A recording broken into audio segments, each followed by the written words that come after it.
Bakit po may mga tao pinagagaling ng Diyos? May mga tao hindi pinapagaling ng Diyos, may pananampalataya naman. Because God chose what is better for you.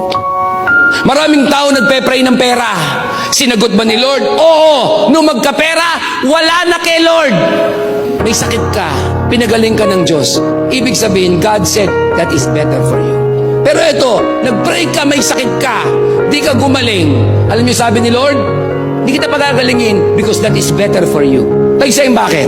Kasi maaaring hindi ka gumaling, pero nabuo naman ang relationship mo kay Lord. Kasi pwede kasing gumaling ka, pero malayo ka rin kay Lord pagkatapos.